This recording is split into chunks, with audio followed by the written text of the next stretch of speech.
Hey guys, it's Mike G here, and welcome to another episode of Mornings with Mike, your 5-minute dose of motivation and accountability for the day to help you live a happier, healthier, more fulfilling life.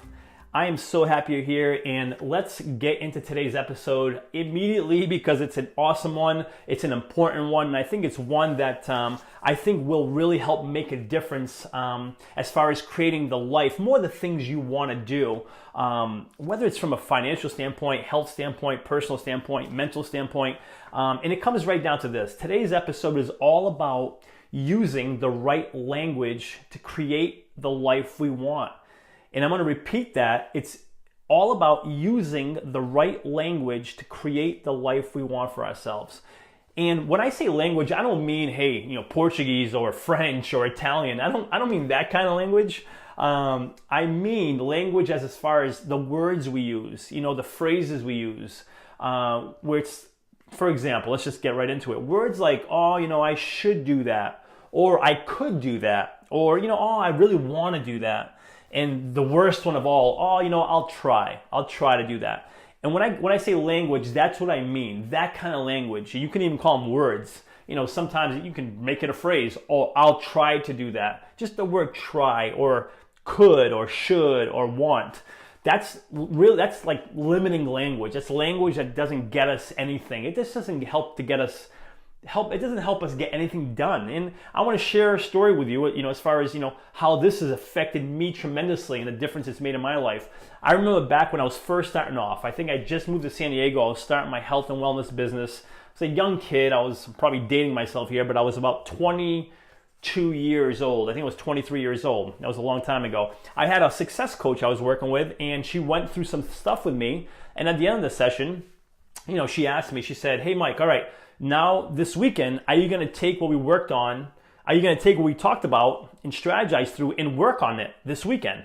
And I looked at her and I said, "You know what?" Her name was Sophia at the time. I said, "You know what, Sophia? I'll try. I'll try to work on it this weekend." And she looked at me with this I'll never forget, looked at me with this funny look, and she looked at me, she said, "You're going to try to work on this weekend?" And I said, "Yeah, I'll try to work on it." And she had me hold a pencil. She goes, "Hold this pencil in your hand." She goes, "I want you to try and drop that pencil." She goes, "I want you to try and drop that pencil the same way you're going to try to work on the stuff we just worked on together here this weekend." And I looked at her now in return with this weird look like, "What do you mean? You want me to try and drop the pencil?" And she goes, "Yeah, try and drop it." And I couldn't understand what she was saying. And I looked at her, I was like, "Sophia, I'm really confused here. I can't try and drop this pencil." I was like, "I'm either going to drop it or I'm going to hold it." And she said, "Exactly."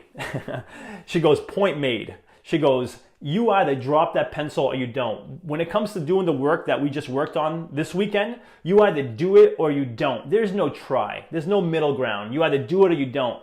And I'm telling you, that hit me so hard. And since that day, shouldn't say never, but I've seldomly used the word try. And if I do, I really catch myself, because when it comes to anything, I either work out or I don't.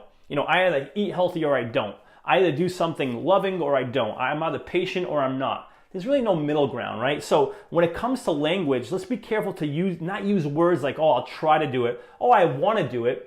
Well, you want to, or will you? Or "I could do it." Yeah, we know you could, but will we? Or "I should do that." There's nothing we should do. It's like, do we want to do it? And if we do, will we do it? So that is what I mean by, language, the right language to help create more of the life we want. Because when we use this empowering language, it gets us taking action. And there's nothing wrong with saying, "Hey, I won't do it," but let's distinguish. Let's say it. I'm not going to do it. I should, or I could, or I would. I'm not going to do it. And if that's the case, then own up to that. Or if we're going to do it, let's just not say try. Let's say, "I must do this and I will do it."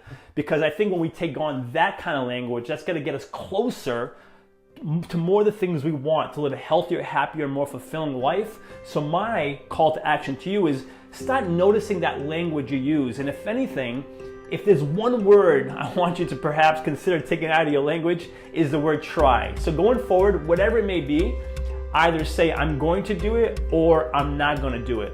No more trying, all right? Let's give that a go. And no more trying. Let's either do it or not do it. You're awesome. Thanks so much for tuning in to another episode. And until next time, cheers.